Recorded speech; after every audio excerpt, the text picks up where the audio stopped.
My sister gave me COVID because I didn't play with her when we were kids. Yeah, sounds insane, right? But hear me out. If someone told me that refusing to play dolls in 5th grade would come back to haunt me 20 years later, I'd have laughed in their face. But here I am, lying on the couch, sweating through my blanket, coughing like I'm auditioning for a medical drama and trying to figure out when exactly I signed a deal with the devil, where my sister was the middleman. Her name's Emma. She's 3 years younger than me, and I always thought her superpower was being the most annoying human on the planet. You know the type of sister who constantly steals your stuff, hides your game controllers, and asks questions in a way that makes you feel like the villain? That was Emma. When we were kids, I'd just lock my door, crank up my music, and hope she'd forget about me. Spoiler, she didn't. Not even close. It all started 3 days ago when Emma showed up at my apartment with a cake and a wild opening line. "Johnny, do you remember that rainy day when you left me all alone after I begged you to play hide-and-seek?" she said with this weird little smirk. I rolled my eyes. Who remembers stuff from 20 years ago? But the way she said it, with that strange glint in her eyes, made it clear she wasn't here for small talk. At that moment, I had no idea what she had planned. Spoiler, 4 positive tests, endless coughing fits, and the most awkward conversation of my life, but let me take you through it, step by step. Emma stood at my door, holding this ridiculously perfect-looking cake. Too perfect for her to have made it herself. She loved theatrics, so of course, she opened with some dramatic line about a rainy day and hide-and-seek. And what did I do? I smirked and said, "Emma, that sounds like a deleted scene from a bad 90s melodrama. You serious?" She plopped the cake on my table like it was Exhibit A, then sat on my couch, staring at me with her signature guilt trip look. You know, the one that makes you question whether you ruined someone's life by simply existing. "Do you even realize how selfish you were as a big brother? I adored you, Johnny. And you? All you cared about was protecting your stupid video game kingdom." Her voice quivered, but I knew better. Those weren't tears. It was pure manipulation. Emma was a pro at this. "Look, if you came here to guilt-trip me, you can just leave.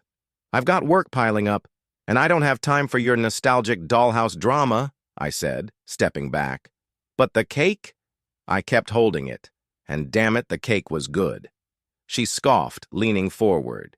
"You know, you're not as irreplaceable as you think you are, and—" She paused and let out a dry cough. One of those coughs. "Are you sick?" I asked. "Nah, I'm just allergic to your attitude," she said with a grin, but her eyes darted away for a second. Something felt off, but at that moment, I chalked it up to her usual drama.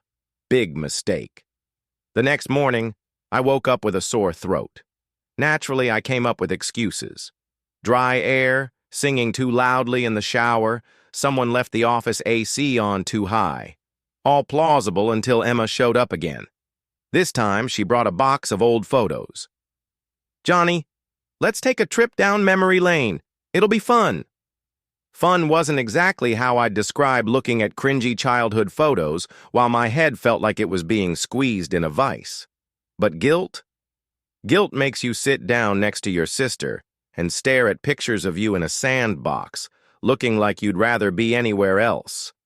"See this one?" she said, pointing to a photo where I was building a sandcastle and she was smashing it with a toy shovel. "This sums up our childhood perfectly. You're the one who broke the castle, Emma. What was I supposed to do? You could have helped me break it, duh." That's when it hit me. She didn't come over just for nostalgia. She had a plan. And like the idiot I was, I spent hours sitting next to her, flipping through those pictures. 2 days later, I realized this wasn't just a stroll down memory lane. By then, I wasn't just sick. I was completely out of commission. On the 3rd day, I woke up feeling like I'd been hit by a truck, twice. My head was pounding, my body ached, and the worst part? I couldn't taste anything. Not coffee, not food, nothing. That's when I knew. This wasn't a cold. I grabbed my phone and did the thing all adults do, Googled my symptoms. The result? Do you have COVID-19? Get tested now. No, no, no, not this, I muttered to myself, already dreading what was next. I opened WhatsApp and texted Emma. Hey, were you sick when you brought me that cake? Because I'm pretty sure I'm dying. Her reply was instant. Johnny, you're so dramatic. If it is COVID, it's not like it's fatal. P.S. Do you have a pulse oximeter? Her nonchalance made my blood boil. Did you see a doctor? I asked. She went silent for 10 whole minutes, and in those 10 minutes I felt my frustration boiling over. Finally, she replied, Okay, maybe I had a cough. Maybe I already recovered. But you know what? If we saw each other more often, you'd have known I was sick. I dropped my phone on the couch and stared at the ceiling. Classic Emma. Turning any situation into my fault. But something about the way she said it. I couldn't shake the feeling she had done this on purpose. When you're stuck on the couch with COVID for days, you've got way too much time to think. And trust me, I thought a lot. The more I replayed the events in my head, the more it became clear. Emma didn't just show up with a cake for no reason. No, this wasn't an accident. This was a plan, a calculated act of revenge for something as ridiculous as me not playing hide-and-seek with her 20 years ago. Think about it. A random visit after years of silence, the overly sweet cake, the creepy line about a rainy day. It all added up. On day 4, I decided to confront her. I called her, skipping any pleasantries.